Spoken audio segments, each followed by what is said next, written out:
quinta-feira, 20 de maio, 19 horas. No momento, estou aqui com o Fabiano, intérprete de Libras, e o Pedro, presidente da Caixa Econômica Federal. Estamos em Imperatriz. Tá? Hoje nós vamos pernoitar aí no 50 bis Batalhão de Infantaria de Selva. E amanhã temos um evento aqui, entrega de títulos, né? É a reforma agrária para valer, com seriedade. Você pode ter notado. Praticamente inexistiu ao longo de 2 anos e 4 meses, né?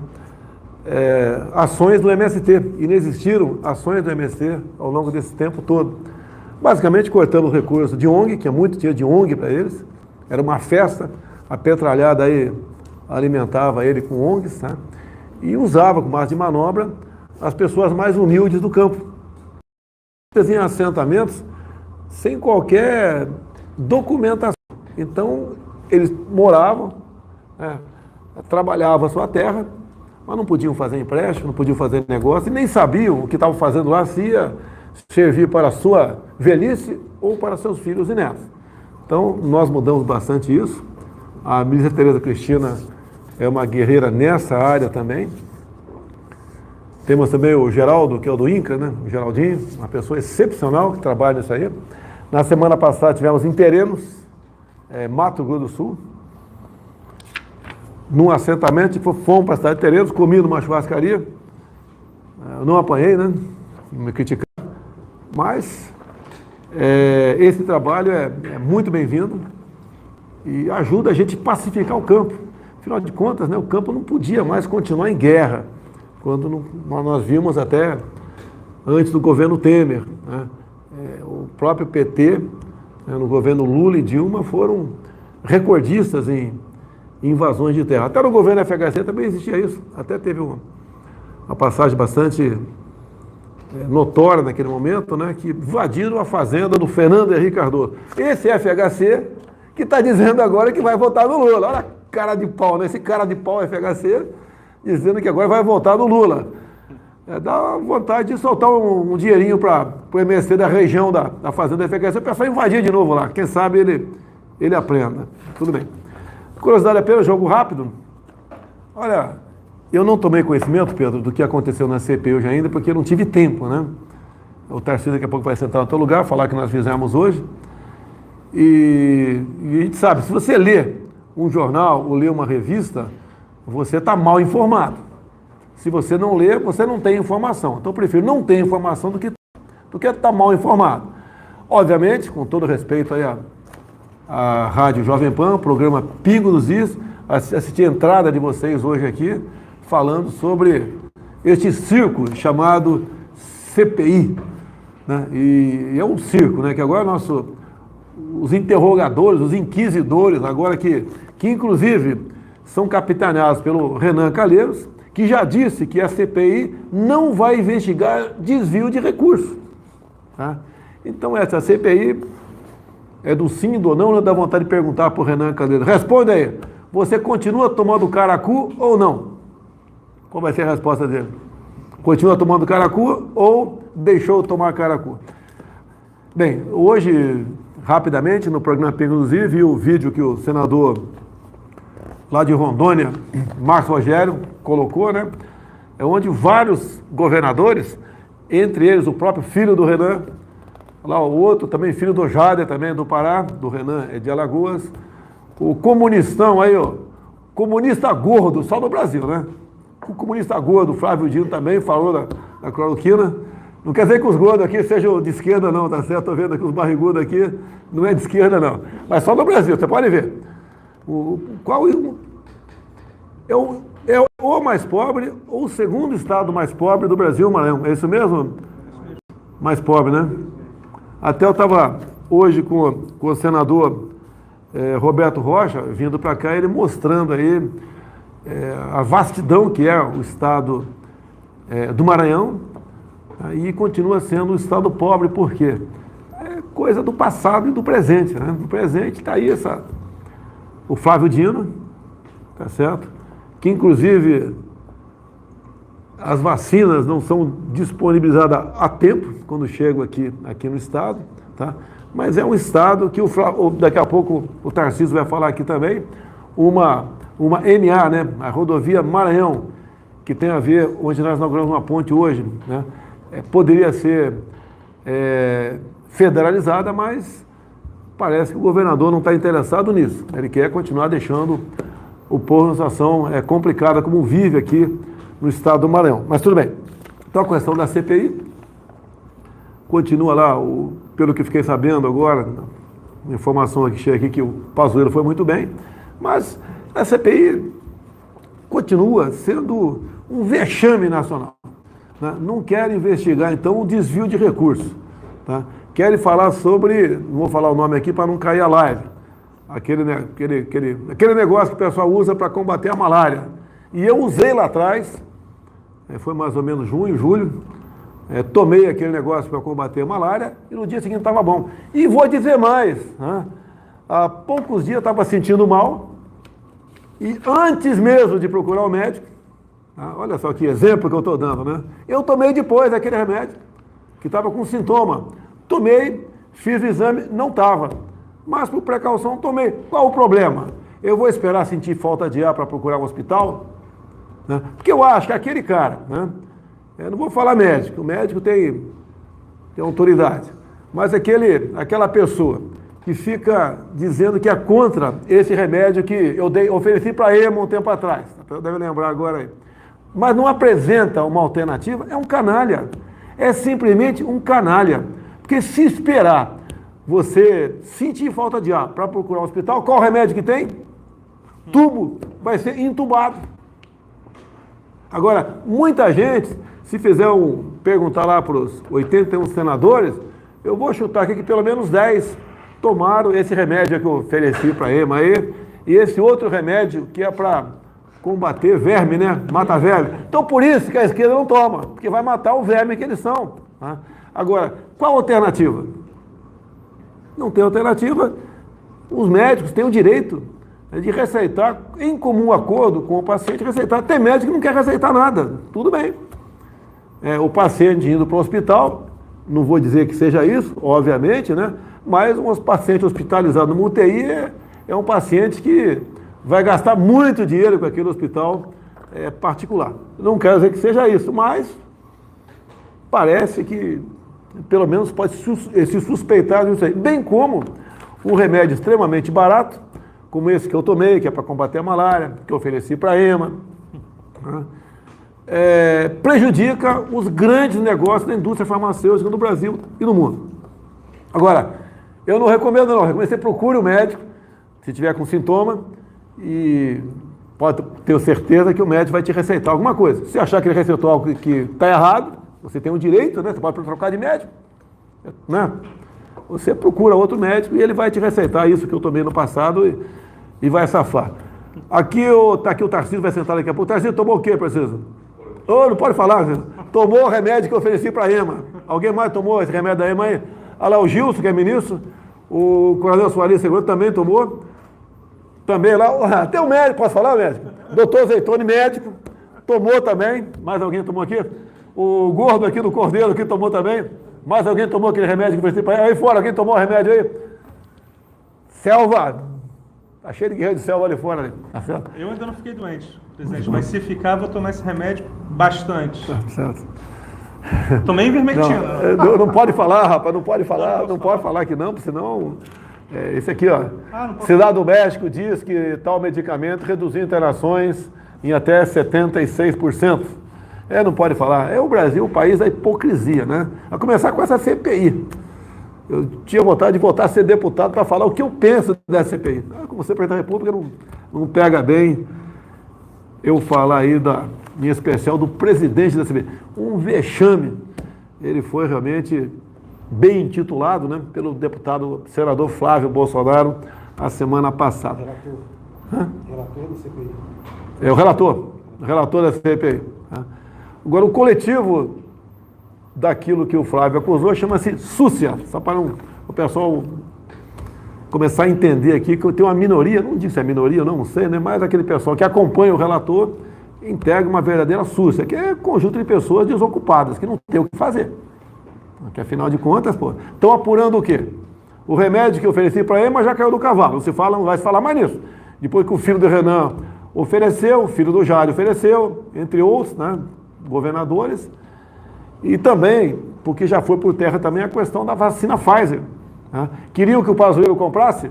Eu falei para ele, compra desde que seja aprovado pela Anvisa. Imagine eu gasto 500 milhões com a vacina. Tá? Vamos supor que eu gasto 500 milhões com a vacina. O pessoal, muita gente não sabe do contrato. O contrato você não podia, né? O Brasil não podia entrar, não podíamos deixar que qualquer ação contra aquela vacina, a Pfizer pagasse alguma coisa. Nós temos que pagar, mediante um depósito de recursos lá fora. Também não se responsabilizar por qualquer efeito colateral. Antes disso, até eu falei que podia virar jacaré, lembra? O pessoal levou a sério. Assim. Não existe mais figura de linguagem, não existe mais isso aí. Você não pode mostrar uma maneira de chamar a atenção do que pode acontecer. Tá? Agora, alguns idiotas, com a imprensa idiota, que tem bastante gente aí, levou a sério a questão do jacaré. Mas tudo bem. Não pode virar. O que eu acho que a pessoa poderia virar tomando essa vacina também, né? Jornalista da Globo ou da Folha, para fazerem certas matérias contra a gente, que com todo respeito não leva a nada. Aqui, ó. Tivemos aqui um evento no último sábado, um evento fantástico, em grande parte ali patrocinado pelos produtores rurais, pessoal do agro, e abaixo como é que foi mostrado aí pelo jornal O Globo aí, esse vexame da imprensa brasileira aqui. Essa questão da Isto É, Bolsonaro, além de broxa, deve ser gay passivo, só pode. Eu confesso que eu não entendi. Estão me atacando? Estão me acusando? É crime ser gay passivo? Pô, peraí. Cadê aquele pessoal que lutava contra a homofobia? Segundo a Isto É, passou a ser crime, que aqui está me acusando de ser gay passivo. Pô. Agora, esse é o padrão da imprensa brasileira. Por isso, né? Foi a revista Época que fechou esse mês? Está fechando esse mês? A Época já não vai existir mais a partir desse mês. Né? É a imprensa completamente desacreditada. Por quê? Pela péssima qualidade dos jornalistas e porque grande parte da mídia se transformou em partido político. Agora, faltou a imprensa publicar aqui a aula de geografia do senador Humberto Costa, conhecido como vampiro, lá daquela máfia lá do sanguessuga no passado, que ele falou que o Brasil estava fazendo um muro com o México. É isso mesmo? Eu vou considerar fazer um muro melhor um pouquinho, Humberto Costa. Faz com o Equador, ou faz com o Chile. Fica melhor, pô, fica menos grave, né? Menos complicado, tá certo? Então esse é o padrão aí desse senador sanguessuga, não, denunciado aí por corrupção.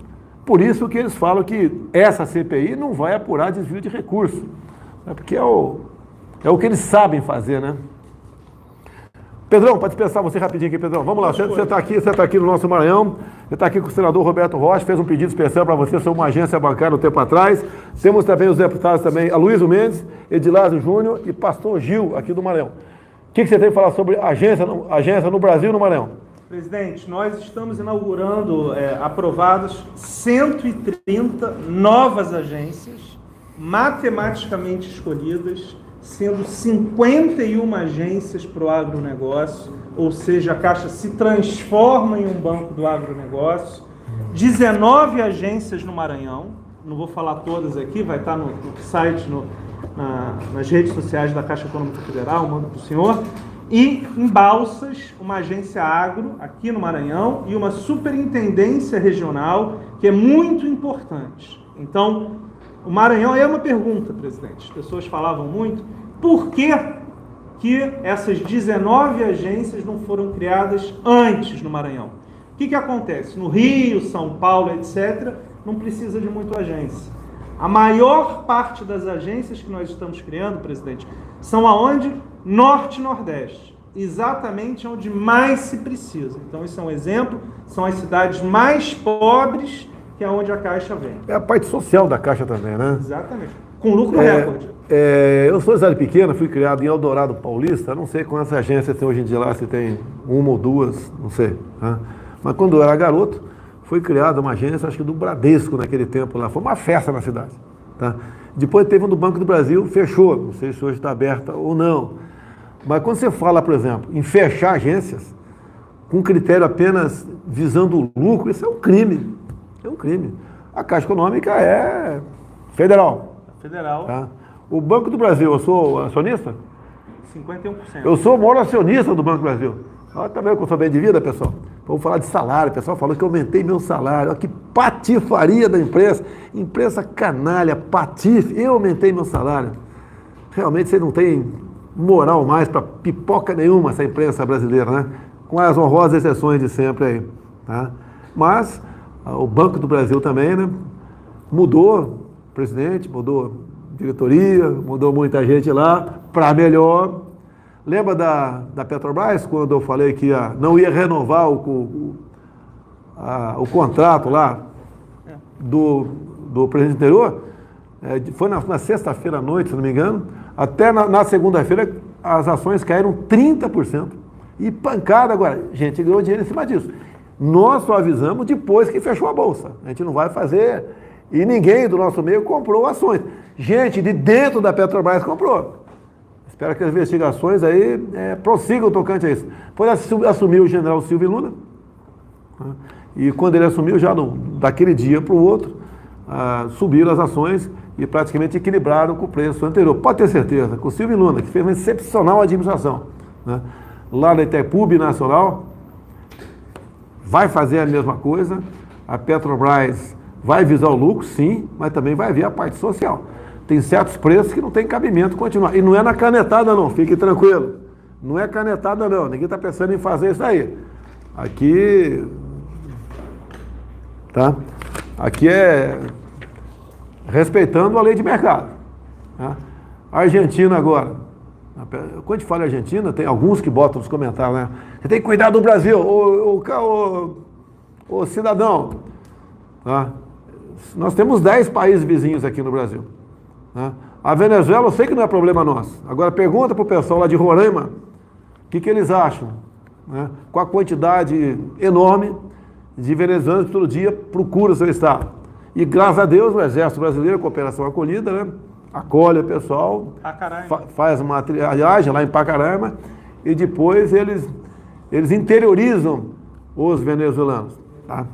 A última coisa. Última coisa, rapidinho, vai lá. Nós anunciamos o maior plano de preservação das florestas, matas ciliares e nascentes do Brasil, mais de 150 milhões de investimento por ano. São mais de 3,5 milhões de hectares. E nós, na Caixa Econômica do Governo Federal, estamos visitando, inclusive depois, no sábado, nós estaremos na reserva extrativista do Siriaco, aqui no Maranhão. Então, o que é muito importante do seu governo, como o Tarcísio que vai estar vindo aqui, nós não prometemos, nós fazemos e entregamos. Então, nós só falamos das agências quando elas já foram construídas, já estão sendo construídas e escolhidas. A mesma coisa aqui, nós vamos fazer esse investimento, nós já estamos conhecendo as reservas e vai ser provavelmente o maior esforço de patrocínio de reservas florestais do mundo. São quase 4 milhões de hectares. É a nossa Caixa Econômica Federal preocupada aí com o meio ambiente, também com a questão social, novas agências. Pedrão, obrigado, Pedrão. Vai ser o banco também da agricultura. Tarcísio, sentindo, Tarcísio. Ordinário. Ai, vamos botar o Tarcísio aqui. O prezado Augusto Nunes, se quiser fazer pergunta para o Pedro da Caixa também, tenho o maior prazer de responder, tá certo? Ele volta, o Pedrão volta aqui, te bota uma cadeira aqui atrás, o Pedro responde aqui. Complementando, então, quando eu falei da Venezuela e Roraima. Argentina, está tendo um problema sério. A Argentina acabou de impedir, proibir, né, a exportação de carne, porque o preço lá está um pouco alto e o governo está pensando, então, em abastecer o mercado interno com carne mais barata. É isso mesmo, pessoal? Fazer a mesma coisa no Brasil, o que tu acha, Tarcísio? Não dá, né? Você que não é economista, acha que não dá. Sabe o que vai acontecer com a Argentina, pessoal? Vai ter carne por mais algumas poucas semanas, aí depois não vai ter mais. Não vai ter mais. Tá? É a questão do mercado. Os produtores de soja também, há pouco tiveram aí as suas centrais graneleiras, né, estatizadas. Aproveitar aqui o Gilson, Ô Gilson, para você teve com o pessoal do turismo esses dias, né? Como é que é para o argentino vir para o Brasil para curtir férias aqui? Como é que é? Ele paga 30% do gasto que ele tiver no Brasil. Então, no cartão dele, 30% do gasto fica lá para o governo. Dificilmente alguém vai passar férias no Brasil. Agora, vamos pensar aqui na reciprocidade, é isso mesmo? Imagina se a gente fizer a mesma coisa. Quem quiser para a Argentina, deixa 30% aqui. Vamos agir assim ou não? O que vocês acham? Tá? Muita gente vai curtir férias para lá, outros vão ver parentes. Tá? Eu acredito que nós não devamos fazer isso aí. A questão da reciprocidade, eu acho que não faz bem. Nós queremos o bem da Argentina, queremos que a Argentina saia da situação econômica complicada que se encontre, tá? E prospere, porque nós não queremos, né, fazer uma operação acolhida no Rio Grande do Sul. Amanhã a gente vai estar aqui a Açailândia, também distribuindo títulos de propriedade, né? Curiosidade apenas aqui, a empresa, nossos Correios, né, que está para ser privatizado, está no parlamento. Vocês lembram dos problemas do Correio, né? O que já não aconteceu com essa estatal aí, roubalheira até não querer mais, no governo do PT, o pessoal comprando papéis da Venezuela, entre outros países, papéis podres, né? Os fundos de pensão dos Correios, comprando papéis podres. Em consequência disso, rombo bilionário. Se dobrou o desconto da Previdência do Correio para poder sanear o fundo de pensão. Esse era o PT do passado. E o que aconteceu agora esse mês? Está na administração o general Floriano Peixoto, um ano mais antigo do que eu, colega paraquedista, ele está 1 ano e meio mais ou menos lá. Lucro agora em 2020, lucro. Dava prejuízo ou quase lucro nenhum. Né? Lucro atualmente, 1,5 bilhão. 1,5 bilhão. É igual, a gente não cansa de falar, Itaipu Binacional. Estava lá o Jean Silva e Luna, agora entrou o João Ferreira. Então, antes de assumir, lá se investia na área social, que é muito bacana, né? Na área social é bacana, é fácil. Dá para você comprar 100x e receber X, a parte social, tá certo? E quando o general assumiu lá, o que foi feito ano passado? Tarcísio, fala alguma coisa aqui dos 2 bilhões e meio. A gente está com quase 2 bilhões de investimentos. 2 bilhões de investimentos só o ano passado, tá? Conta alguma coisa aqui que o Silvio Luna fez lá na região no noroeste, ali do Paraná. Lá tem muita coisa boa sendo feita. Vamos destacar a segunda ponte internacional de Foz do Iguaçu, para criar um corredor bioceânico. 50% de execução. Tem outra ponte em Porto Murtinho, que tá na prancheta ainda. Carmelo Peralta, Porto Murtinho, que vai ser contratada agora no próximo mês pelo governo do Paraguai. Vamos dar uma chegadinha lá? Vamos dar uma chegadinha lá. Para mim é uma satisfação. Porto Murtinho é Mato Grosso do Sul. Fiquei lá 3 anos, lá em Nioaque, onde o Cid falou que pediu para mim já quando deixar a presença, ele quer comandar a Nioaque, o Cid. Tá? Vai gostar, tenho certeza. Cadê o Cid? Está aí? Está aí não? Está ouvindo a gente. No meu tempo lá não tinha asfalto, né? Você ia para Aquidauana de terra, para Guialópolis, Jardim, ou para Cidrolândia, tudo terra. Mas são momentos da vida, né? Energia elétrica. Eu resolvi, olha só, dei uma piruada errada, né? Para estudar para concurso da Academia Militar das Agulhas Negras, eu sou de concurso, eu fiz 2 cursinhos por correspondência. Tinha dificuldade, Tarcísio não tem, com a cabeção desse tamanho, Tarcísio não tinha dificuldade. Ali uma vez só aprendia na hora tudo, né, Tarcísio? Perguntar falar qualquer estrada para ele, KBR para ele aqui, ele na hora, né? Falar para a gente. Eu fiz, então, português e eletricidade. Daí botei naquele tempo, quando você se apresentava, dava as alterações, né? Apertei pro comandante, que eu dei lá, um coronel, comandante lá, o Souto Maior. Quando ele viu aquilo, né, tinha um bigodão, fumava igual preso a chaminé, fumava o tempo todo, viu nas minhas alterações que era formado em eletricidade. E nós vivíamos de 8 horas de energia por dia. E tinha uma pequena usina com os motores grandes, Mercedes-Benz, né? Ele falou, encontrei um comandante para a usina. E o desgraçado dos motores só pifavam na sexta-feira. Toda sexta-feira, aquela pipoca lá pifava, eu passava sábado e domingo com um grupo de 15 jurunas, né, acertando o motor, me lascando lá. Mas não tem problema não. Segunda-feira voltava a funcionar. Chegava sexta, quebrava de novo. E eu peguei uma escala de serviço, eu toeiro, né? Eu era o único segundo tenente da academia, os primeiros tenentes tudo em função de capitão, naquele tempo tirar a função, não sei se como é que é hoje em dia, não tinha serviço, tá? Eu e mais 2 R2 lá ralando o tempo todo na escala eu toeiro. Mas tudo bem, passamos. Eu fui para ficar 1 ano e meio, era o tempo mínimo, acabei ficando 3 anos lá em Niuaque. Plantei 30 hectares de arroz, ralei igual desgraçado para perder pouco. Quando o pessoal fala de lucro do agronegócio, pessoal, vai plantar, pô. É o tal negócio, se vender picolé aí dá lucro, o pessoal vai querer vender picolé, é fácil.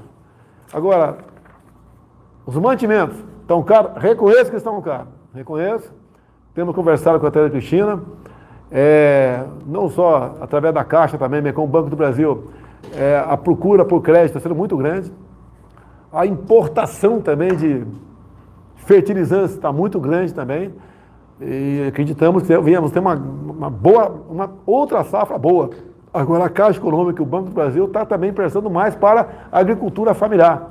É aquele cara que o pedaço de terra é menor, né? E planta hortaliças, entre tantas outras coisas aí, mas que fica, em grande parte, fica para o mercado interno. Isso é uma boa notícia para baixar o preço. Não é como a Argentina está fazendo lá. Ó, não vende, não exporta mais boi. Não exporta mais boi que vai sobrar boi aqui no mercado barato. Não funciona no mercado. O pessoal, todo mundo quer o lucro. Então eu sei o que é plantar.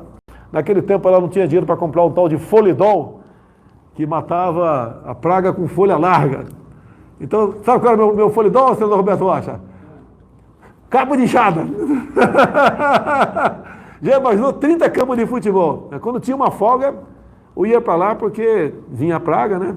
E acabei, juntamente com um subtenente, Aldon Flor Velho, né? E um sargento, Hélio Revaldo de Mello. Nós 3 que investimos lá, acabamos ficando praticamente no 0 a 0, mas aprendemos o que é plantar, pessoal. Não é fácil. Não é uma coisa que você vai ter certeza que vai colher na frente. Pode chover demais, chover de menos, né? Ter problemas. Obviamente, cada vez mais o homem do campo se aperfeiçoa, a Embrapa continua fazendo um trabalho excepcional aqui no Brasil, tá certo? E, logicamente, a chance de dar errado cada vez diminui mais, mas sempre existe o risco. Então, nós devemos valorizar quem está no campo, porque, além do nosso alimento, né, nós alimentamos mais de 1 bilhão de pessoas ao redor do mundo. Imagine, Tarcísio, se o homem do campo tivesse ficado em casa. Eu acho que não teria aumento, teria desabastecimento. Então o vírus parece que não vai para o campo não, né? Só para a cidade. O vírus está aí, devemos nos preocupar com ele, em especial as pessoas com comorbidades, etc. Mas essa política de fica em casa, a economia a gente vê depois, estão vendo agora. Eu tinha poder, tenho ainda, de fechar tudo no Brasil. Fechar tudo no Brasil. Imagine. Não fiz isso por quê? Porque sempre disse que tínhamos 2 problemas naquele momento, que devia ser tratado com a mesma responsabilidade e de forma simultânea, que era o vírus e o desemprego. Muitos governadores deitaram e rolaram. Fica em casa, fechou, quebrou tudo. Nós só conseguimos manter a economia viva graças aos programas aí do Paulo Guedes, como, por exemplo, o Pronamp, do senador Jorginho Melo. Ele foi o autor, né? Ele foi o mentor lá de Santa Catarina, que ajudou a manter mais de 10 milhões de empregos no Brasil. O senador Roberto Rocha, aqui do Maranhão, também, né? O Maranhão é um dos estados que proporcionalmente mais recebeu recurso do auxílio emergencial, que fez com que as pessoas, né, pudessem sobreviver, os mais humildes, porque o informal perdeu tudo. O formal, que é servidor público, continua ganhando seu salário. O formal carece nada, poucos não houve perda de emprego. Nós terminamos 2020 com mais empregados em 2019. E atualmente, em 2021, estamos com mais de 600 mil empregos criados. Mas aqueles 40 milhões que fazia bico, né? O churrasquinho de gato na praça, ele vendia água no sinal, vendia biscoito na praia, um picolé na arquibancada do jogo de futebol, perdeu tudo. Né? E isso não é fácil retomar esse pessoal retomar a sua atividade e poder ter um ganha-pão. Eu até sempre falei, né, que qualquer profissão é essencial. Né? Por que é essencial qualquer profissão? Porque ela é essencial para que você leve comida para casa. Os números virão mais tarde. Por enquanto está aí camuflado a questão de suicídios, pessoas com depressão. Doença só se fala em Covid. Parece que não. Parece não. O número de óbitos com outras doenças tem diminuído bastante. Então tem uma coisa esquisita nesses números aí. Ok? O grande imprensa sem vergonha, Folha, Estado de São Paulo, Globo. Não admito chamar o Globo de lixo, que lixo é reciclável. Essa grande imprensa canalha e me maltrata porque acabei com a teta deles, 3 bilhões por ano, acabou a brincadeira de vocês. Eu até costumo falar, eu basicamente resolvo o problema até de CPI, é só voltar a dar dinheiro para a imprensa. Agora é dinheiro para a imprensa que tem que estar em outro lugar, na saúde, na educação, na segurança, na habitação e por aí afora. Tarcísio, estou tomando muito tempo aqui, Tarcísio, vamos lá. Visita ao Piauí. Nós tivemos hoje, então, no Rio Parnaíba, a ponte dos municípios de Santa Filomena e Alto Parnaíba. Essa obra foi nossa, porque a gente tem inaugurado muita obra dos outros, né, de 20, 30, ou 63. Começou em que ano? DR-63 do Pará? Começou no governo do presidente Médici. Do Médici, caramba, nos anos 70? Terminou de fazer a implantação e a gente terminou a pavimentação. Faltavam mais ou menos 50 quilômetros, né? É. Mas em época de chuva se perdia... Até 10 dias, Até em atoleiro. 10 dias de atoleiro. Isso aí é O frete prejuízo. caiu 26% lá, presidente. Baixou o valor do frete? 26%? Parabéns aí. E esse é a ponte do Rio Parnaíba agora aqui, Santa Filomena e Parnaíba, Piauí, Maranhão. Essa é uma ponte aguardada há mais de 50 anos por aquela população. Foi um pedido aí das bancadas, né, de Piauí, Maranhão. No início de 19, a gente encarou esse desafio. Estava lá o Ciro Nogueira também hoje? Estava lá. Os 3 senadores do Piauí. Estava lá o Aloysio Mendes do Maranhão, Edilardo Júnior do Maranhão, Pastor Gil também, fez uma oração para nós lá. Eu comecei falando que as pessoas só se lembram de Deus quando está na hora da morte ou dificuldade, né? E um momento de alegria, pedi para o Pastor Gil fazer uma oração lá. Estava o Josivaldo JP, que é aqui. Josivaldo JP. Imperatriz. Safo. E essa ponte aí, qual o preço aproximado dela, Tarcísio? Foram 30 milhões investidos lá. É um pequeno investimento para o tamanho do Brasil, né? Mas faz uma diferença danada para a vida das pessoas, porque as pessoas pagavam até R$250 para fazer a travessia. Fora até pedestre pagava também. Até pedestre pagava. Moto, carro. Fora a perda de tempo, ficava lá na fila esperando para fazer a travessia, uma oportunidade, a mulher grávida vai ter que esperar para poder chegar no hospital. Pegou a ponte do Abunã, nós tivemos semana passada. Essa ponte era bem maior. Está lá em Rondônia, que passou a ligar o Acre da malha rodoviária do Brasil. Exatamente. Então era uma obra para a gente fazer em 24 meses, a gente acabou antes do prazo, né? Então começamos em 2019, entregamos hoje. E ela proporciona um corredor muito interessante, porque a gente vai encurtar muito com a pavimentação da 235 no Maranhão e em Tocantins, a distância para a ferrovia Norte-Sul. Então, para aquela região do Matopiba, que é uma região próspera, que tem todo o potencial para crescer, vai ficar muito mais barato com a produção via ferrovia Norte-Sul. Então, a gente vai economizar, ao invés de levar mais de 1.000 quilômetros em direção ao Porto de Itaqui, a gente vai chegar no Porto de Itaqui via ferrovia Norte-Sul. Então, vamos explicar para o senador Humberto Costa, do PT de Pernambuco, aquele que quer fazer o muro do Brasil com o México, tá? Que Matopiba é Maranhão, Tocantins, Piauí e Bahia. Entendeu, Humberto Costa? Entendeu aí?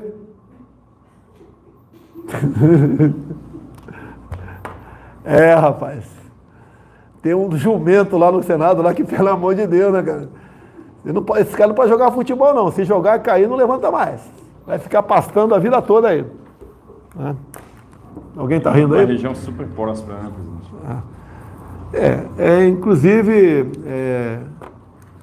já se planta trigo no Ceará. Né? Logicamente, essa região para trigo, aí, no meu entender, não manjo de agricultura, não quero pegar a vaga da Tereza Cristina, não. É mais ao sul do Brasil, clima mais úmido, mais úmido não, mais frio, mas aqui no norte e nordeste, aqui a gente parece que pode dar certo. Afinal de contas, a Embrapa, que nasceu no governo Médici, o pessoal fala tanto de militar, né? Critica o tempo todo, ditadura, não sei o quê. Começou lá com o Médici, a Embrapa, se não me engano. A ponte Rio-Niterói com Médicos também. Zona Franca de Manaus. Imagine Manaus sem a Zona Franca. O senador Aziz, você que fala tanto aí, né, na CPI, senador Eduardo Braga, imagine aí o estado ou Manaus sem a Zona Franca de Manaus. Aproveitando o momento aqui, mandar um abraço aí ao Coronel Menezes, que fui padrinho de casamento dele, concorreu lá à prefeitura de Manaus, teve 11%. É uma grande liderança política, né? Séria, decente, honesta, que se apresenta. Então, o estado do Amazonas aí pode ter certeza que tem boa gente, né, aí no estado que se preocupa com política e não pretende ver o barco passar, né, ver o que acontece no seu estado e ficar calado aí. Tarcísio, vamos lá, Tarcísio. Você falou também hoje da questão da Norte e Sul, né? Começa lá no Maranhão, passa Tocantins, Goiás, morre aqui no Porto de Santos, Rio de Janeiro. Há uma previsão de ficar pronta a ferrovia Norte-Sul? Vai ficar pronta esse ano, então um pouco depois do meio do ano a gente vai estar operando ela completamente, estamos avançando bem com as obras. Recentemente estivemos lá em São Simão para inaugurar a perna que via de Estrela do Oeste em São Simão e agora já está ficando pronta a perna de São Simão para Rio Verde. Tá, já tem pergunta aí, capitão? Tem. Vamos lá. Capitão Calhares aqui, Infantaria. Segunda-feira é o dia da Infantaria, o pessoal está vibrando já aqui, pô. Rainha das Armas. Quem é Augusto Nunes? Vice-presidente Bolsonaro, boa noite, ministro Tarcísio. Ministro, eu queria saber se o senhor acha que as agências reguladoras do governo já estão preparadas para garantir a qualidade dos serviços que vêm sendo privatizados. Boa noite, Augusto. Excelente pergunta. Estão preparadas. Inclusive, um fato interessante. Na crise do Covid, as nossas agências foram as primeiras a reconhecer o Covid como uma situação de caso fortuito, de força maior, a aplicar medidas de proteção de caixa e a fazer o reequilíbrio econômico-financeiro. Isso foi tão importante que concorreu para o sucesso dos leilões em abril. Chamou a atenção dos investidores internacionais a forma como a agência aplicou os remédios previstos nos contratos. Os contratos que nós temos celebrados estão sendo cumpridos, a gente está conseguindo produzir bons modelos, está havendo então um fortalecimento da regulação. Não adiantava a gente focar na transferência de ativos para a iniciativa privada sem fortalecer a regulação. Houve um esforço do governo federal, do governo do presidente Bolsonaro, em escolher bons dirigentes para agências reguladoras, isso é fundamental. A lei das agências aprovada pelo Congresso tem contribuído para isso. A gente tem acelerado muito, né, o progresso nessa curva de maturidade.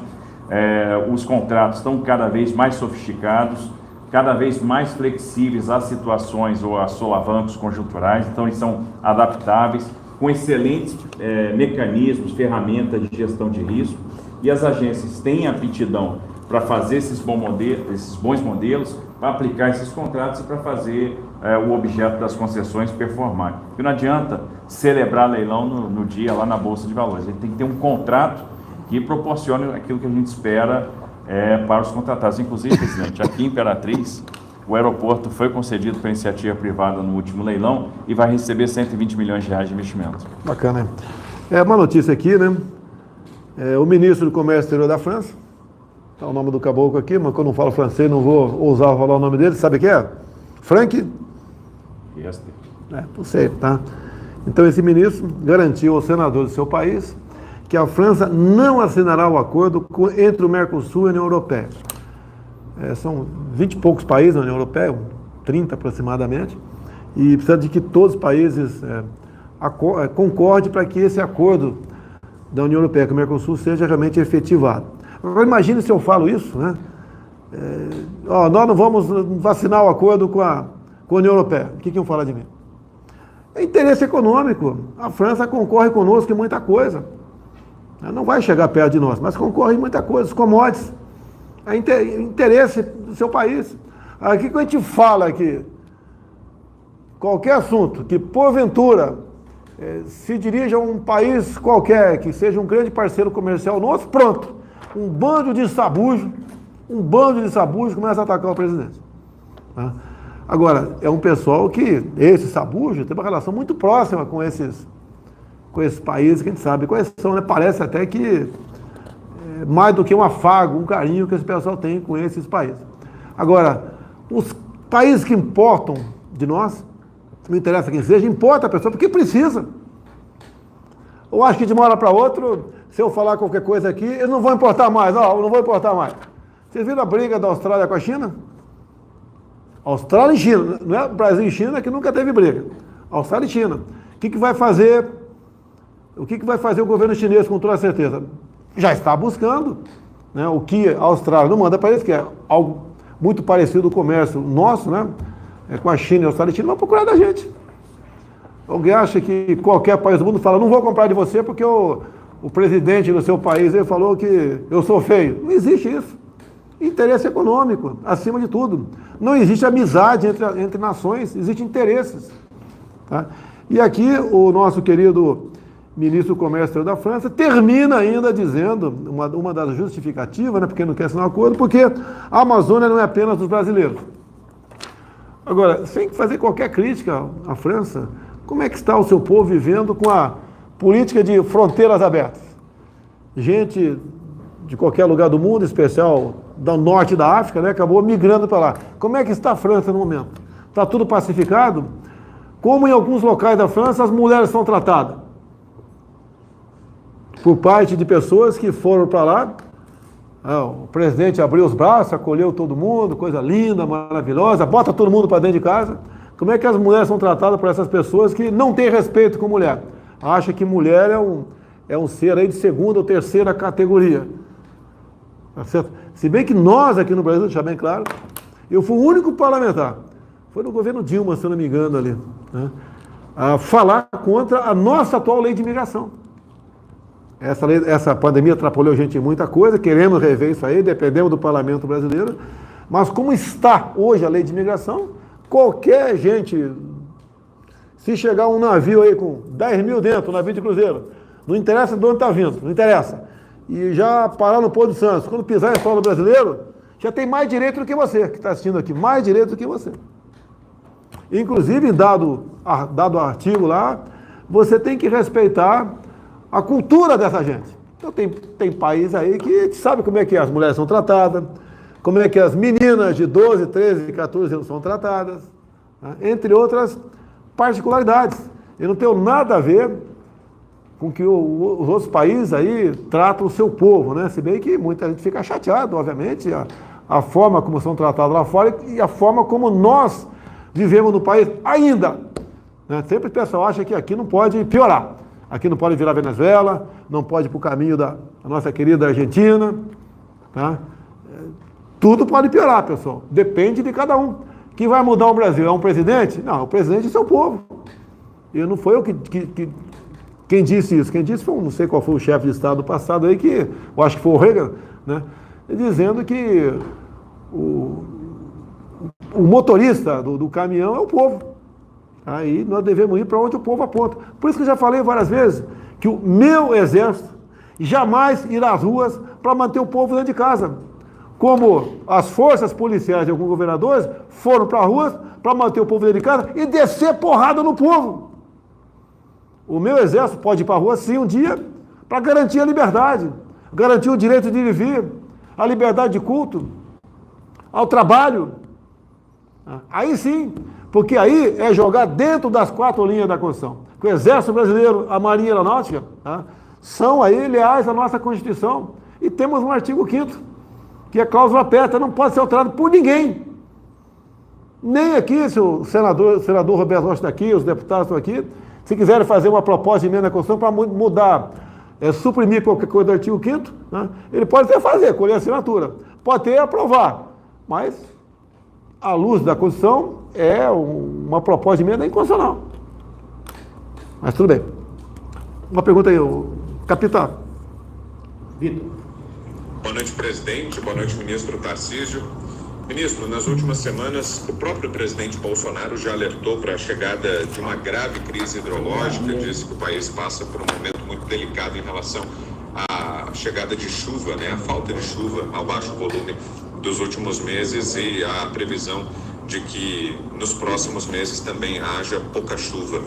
Do ponto de vista da infraestrutura, o que é possível ser feito, ministro, para reverter eventuais problemas? Ô, Vitor, a gente vai ter que tomar uma série de providências, né? De certa forma, vamos restringir navegação em algumas hidrovias, porque vai ser necessário, em algum momento, poupar água. Poupar água significa reter volume nos reservatórios e, obviamente, vai ter menos volume, menos vazão em determinadas hidrovias. Para isso, a gente já está planejando uma série de intervenções hidroviárias, por exemplo, como o derrocamento do Pedral de Nova Vaiandava, em São Paulo, que aí a gente consegue aumentar o calado, garantir a navegação, mesmo retendo mais água no barramento das nossas usinas. Essa é uma medida que vai ser necessária, mas a gente tem como acomodar, até porque temos investido muito na multimodalidade, temos alternativas de modos de transporte concorrentes que vão ser muito úteis nesse momento de crise hídrica. Porque a água, né, não é apenas consumo humano, tá? É usada na agricultura, na pecuária, para energia. E eu prometo na próxima live fazer o cálculo aqui, pegar lá com a Tereza Cristina, por exemplo, com quantos litros de água se cria um boi? Eu vou chutar que são alguns milhares, né? Com quantos litros de água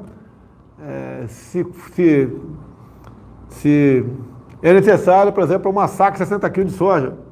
Tudo está interligado. Então a represa não é apenas para energia ou consumo humano, né? É direto, né? É para muita coisa, e sem água não existe vida, né?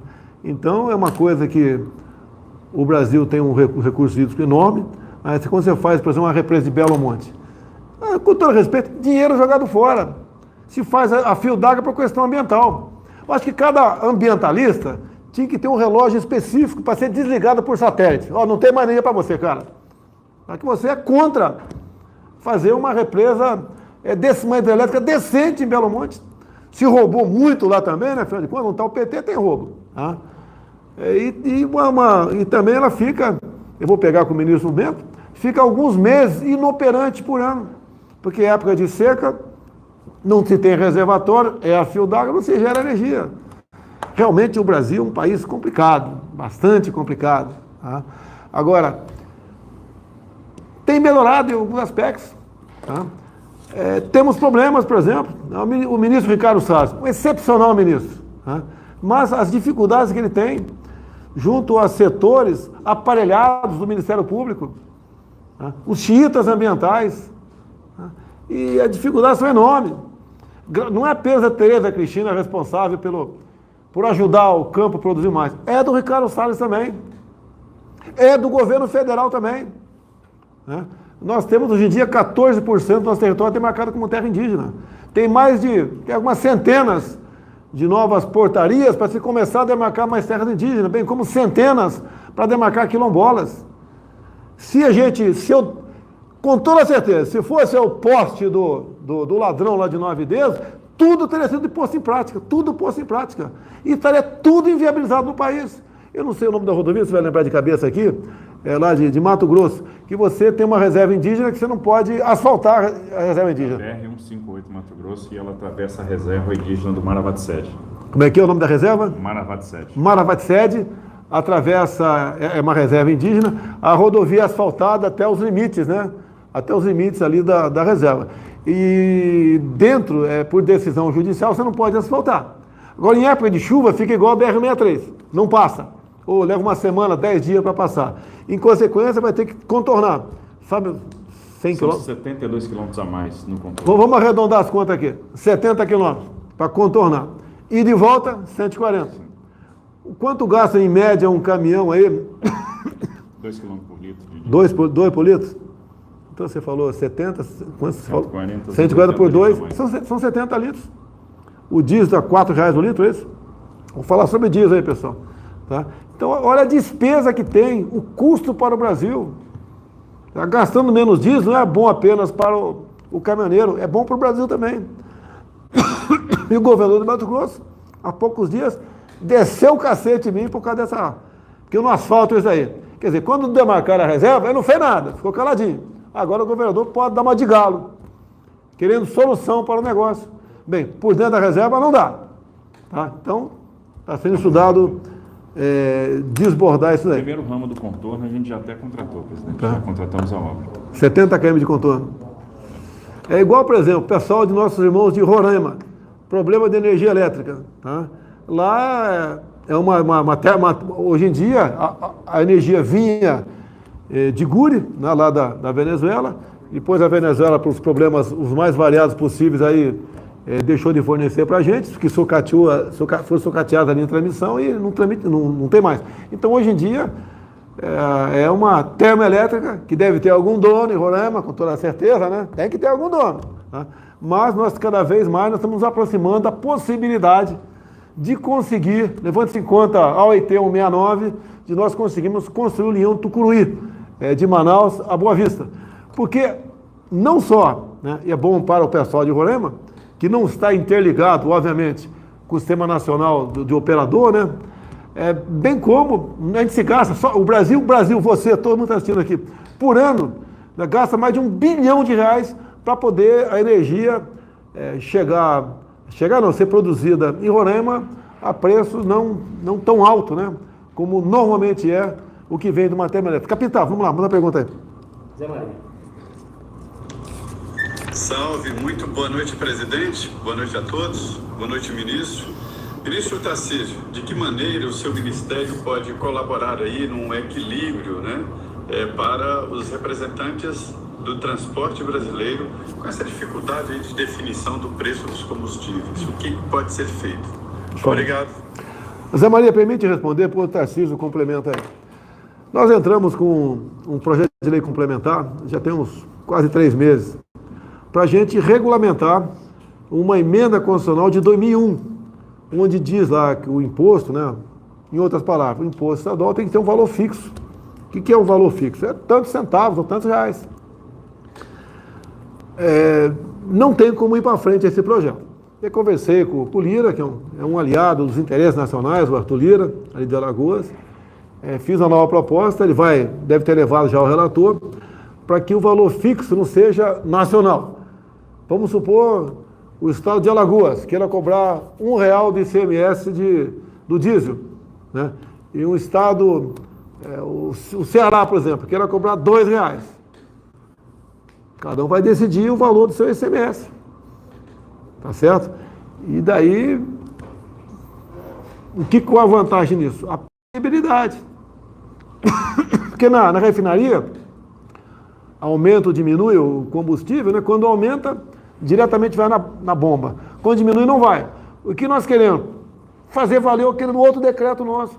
O que a gente quer? Que você chegue no posto e veja lá, preço do diesel ou da gasolina do álcool, tanto. ICMS, tanto. PIS/COFINS federal, tanto. Lucro do posto de gasolina, tanto. Valor do frete, tanto. É isso que a gente quer, previsibilidade. Agora, o que acontece hoje em dia? A bitributação dos combustíveis. Pô, eu, Tarcísio, aqui, tio, vivo o drama dele, né? Tem problema também, a gente vive um drama de conversar, participar. Passamos 2 meses sem PIS/COFINS no combustível. Adiantou alguma coisa, Tarcísio? Não. Governadores aumentaram o ICMS. Nós gastamos quase 3 bilhões para dar um refresco, depois não deu certo. Agora, o que a gente pode ter que recorrer? Tem uma saída, né? O Supremo Tribunal Federal, né? Tem muitas ações contra nós no passado, não vou entrar no mérito da questão aqui, mas a gente entrar com uma ação, eu acho que deve ser a DPF, não sei se eu não sou jurista, pode ser a DPF, viu, pessoal? Ou é mandado de junção para cumprir um dispositivo constitucional, não sei. Né? Para a gente obrigar aqui os governadores, dar um prazo, cada um bote valor fixo de cada imposto estadual e não continue como está aí. Complemento, Tarcísio.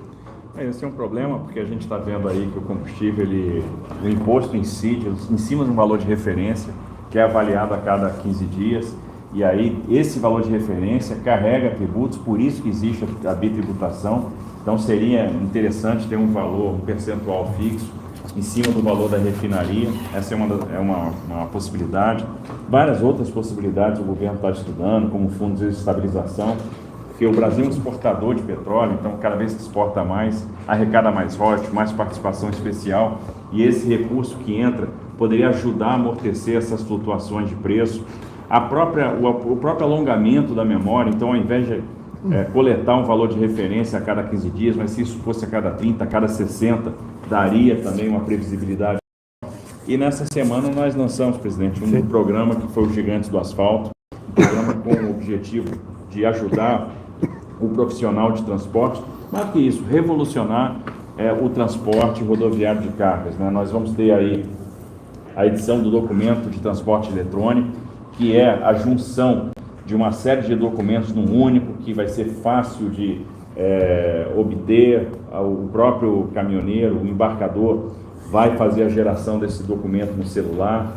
Ele vai funcionar, essa aglutinação vai funcionar em ondas. Então, numa primeira onda, a gente junta todos os documentos do Ministério da Infraestrutura, numa segunda onda, todos os documentos das agências e órgãos federais, e numa terceira onda, os documentos fiscais. Então, vai simplificar muito, vai eliminar o intermediário, vai permitir o pagamento do frete via Pix, o controle do vale pedágio, principalmente. A gente vai verificar o histórico de crédito desse caminhoneiro, ele vai poder ter acesso ao capital de giro.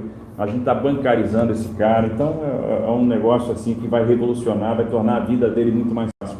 Alteramos a regra de pesagem, porque o caminhoneiro e o produtor sofriam muito com multa em balança, por coisas que eles não tinham controle. Então o cara faz um carregamento no granel, está andando na rodovia, o granel se movimenta e aí a gente faz a pesagem por eixo, detecta o excesso de peso por eixo, a carga se movimentou, ele não tem controle, saiu do embarcador correto e aí ele é multado. Então a gente fez uma alteração na legislação para isso também. Então caminhões até 50 toneladas vão medir só o peso bruto total. A partir de 50 toneladas a gente aumentou a tolerância do peso por eixo de 10% para 12,5%. Então é uma forma da gente eliminar esse problema, porque a gente avaliou onde é que estava a maior parte do problema. Enfim, mudamos as regras de retenção de veículo, tudo para facilitar a vida daquele que produz. Augusto, dá para entender, dá para aceitar, por exemplo, um caminhão vazio, com 2 eixos levantados, por exemplo, trafegando no Brasil. Chegava na praça de pedágio, era cobrado um eixo levantado. É isso mesmo, Tarcísio? É isso mesmo. É inacreditável, não é falta de responsabilidade quando você faz as concessões, não. É sacanagem mesmo, é armação, é grana, é conluio, é patifaria. Tá? Isso aí resolvemos. Tá? Eu tenho um passeio de moto agora domingo no Rio de Janeiro. Tá? Você vai estar lá, Tarcísio? Sim, senhor. A garupa de quem? Acho que não é possível. Na minha? Eu já falei, né? Acertamos com o Tarcísio também. Todas novas concessões de pedágio, os motociclistas não mais pagarão pedágio. Eu fiquei impressionado com o bate-papo com o Ratinho Júnior, presidente, que ele me falou que lá no Paraná as motos pagam R$9. No Paraná, R$9 uma moto para transitar. Agora, se for ver no final das contas, eu tomo o volume hoje em dia arrecadado dos pedágios do Brasil. Quanto é arrecadado para motociclista, uma coisa insignificante. A gente tem 26 milhões de motociclistas, 600 mil transitam em rodovias federais concedidas, o reflexo tarifário é de 0,5%. Então nós temos, você está praticamente acertado com o governador Ratinho, federalizar algumas rodovias no Paraná, isso mesmo? Isso, nós vamos fazer um modelo conjunto de concessão, acertamos porque acho que o governador também compreende a nossa preocupação, que é não só ter uma licitação bem sucedida, mas ter um contrato bem sucedido. E a gente também entendeu o lado do Paraná, que quer pagar a menor tarifa possível. Então acho que a gente vai ter um modelo que vai conciliar as duas coisas. A gente vai ter o desconto livre, cada um vai dar o desconto que quiser. Agora a gente vai aumentando um aporte financeiro na concessão à medida que a gente vai tendo desconto, de maneira que a gente garanta que aquele contrato vai ser executado. Afinal de contas, são 42 bilhões de reais que vão ser investidos no Paraná. O Paraná vai ter uma malha rodoviária de primeiro mundo. Isso tem que acontecer. Mas o desconto vai estar livre. Então foi uma coisa que a gente acertou, a gente já está fazendo adaptação no modelo. Eu acho que a gente vai proporcionar aquilo que o paranaense quer e em breve a gente, é um esforço conjunto, a bancada do Federal do Paraná participou muito dessa construção também, então o desconto fica livre. Agora, à medida que o desconto vai aumentando também o aporte na concessão para a gente ter a garantia que aquele serviço vai ser executado. Bem, eu sou motociclista, né? Não é em causa própria, eu estou com 66 anos, vou deixar a presidência aí, não sei se vou ter 68 ou 72, não sei. não dá mais para andar de moto por aí, que a carcaça aqui... a carcaça aqui não vai aguentar, não aguenta tanto, muita coisa, mas é uma boa coisa, né? Já andei de moto. Eu comecei com uma... Tá de cavalo, tá andando? De cavalo direto aí. Mas também, né? Meu apelido sempre foi cavalão, então, pô, isso aí tá...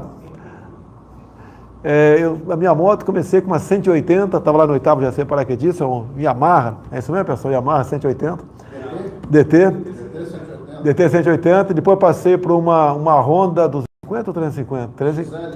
XZ 250, estou evoluindo, atualmente estou com uma 750 aí, ando lá e por algumas vezes a segurança ficou preocupada porque eu dei o golpe neles, né? Saí sem avisar ninguém de motocicleta em Brasília.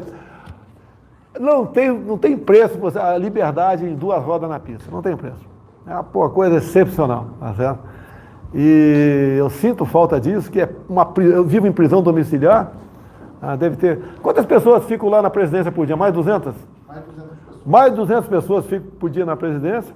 Obviamente, eu sou um presidente mais visado do que outros, né, anteriores, assim como por ocasião da campanha também, chega um determinado momento, 45 dias antes, a Polícia Federal, por lei, cede segurança para os candidatos.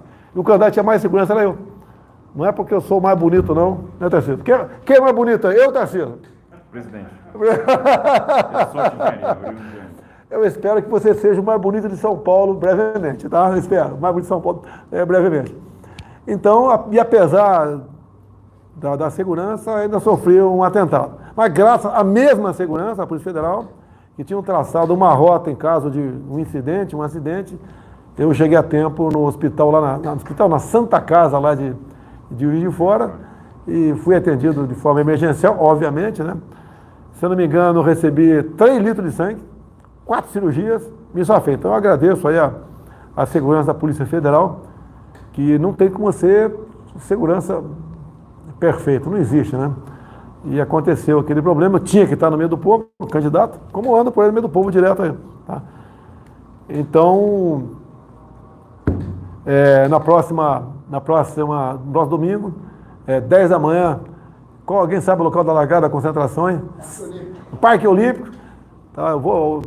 Fui convidado, vou estar lá, pelo que está sabendo, vão ter mais de 5 mil motociclistas, tem um percurso ali acertado, né? A gente faz um foguetório, dá a largada, e vamos dar um passeio aí pela Zona Sul, Oscar, Terra do Flamengo, um passeio bacana aí no Rio de Janeiro, comemorando a nossa liberdade, que todo motociclista, né, realmente, como sou, quem sabe disso. Inclusive amanhã eu vou pegar um capacete verde e amarelo. Né? Você vai conseguir, você achou? Orelhão ou capacete? Vai ser?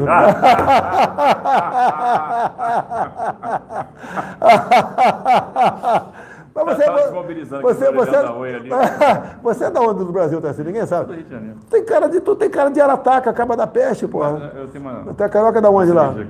Eu sou do centro do Rio, nasci na rua Santo Amaro, no bairro do Catete. No bairro do Catete. Portuguesa. Tá certo. Eu morei no bairro, na Tijuca, na Barra Tijuca, e tem uma casa ainda lá em Bento Ribeiro. Estou aqui com a camisa de futebol aqui de Imperatriz, é o Cavalo de Aço, é isso mesmo, Roberto Rocha? Cavalo de Aço. AVB, Aço Verde do Brasil. Por que esse nome aí, Roberto? O time é bom, é? É o 50 de aço. Vermelho e branco. Se fosse vermelho e preto, diz que é bom. E hoje à noite, vai torcer para quem? Pro porco ou pros mano? Mano, não. Os São Paulinos. São Paulo ou Palmeiras hoje? Palmeiras. Palmeiras hoje? Você é inteligente, Eva. O que é essa aqui, ô Caluchão? Pessoal, te deu de presente. Ganhou a camisa aqui Em Direito Imperatriz. Obrigado aí. Tá acabando nossa live. Cavalo de Aço, Gigante Asfalto falou. Pedágio zero para Nova Concessões. A Dutra vai estar nessa também. Dutra, Trevitor, Minas, Paraná. Para quando está prevista a Dutra agora, a nova concessão da Dutra? Vai acontecer no segundo semestre. Segundo semestre? Agosto. Então, o pessoal, a partir do segundo semestre, novo contrato, você vai pegar um Rio-São Paulo aí, pedágio zero, que é pessoal da moto aí. A movimentação portuária cresceu 10%, mais uma pergunta. Cresceu 10% no primeiro trimestre, sendo que está indo bem os portos, né? Ano passado cresceu 4,2%, esse ano no primeiro trimestre já 10,5%. Cresceu 4% apesar da pandemia. Apesar da pandemia. Movimentamos ano Graças passado, aos caminhoneiros, que não é só homem do campo. 150 milhões de toneladas. O pessoal também O caminhoneiro não parou. não pararam também. Parabéns aos caminhoneiros também. Por isso são gigantes do asfalto. Última pergunta. Vai, capitão.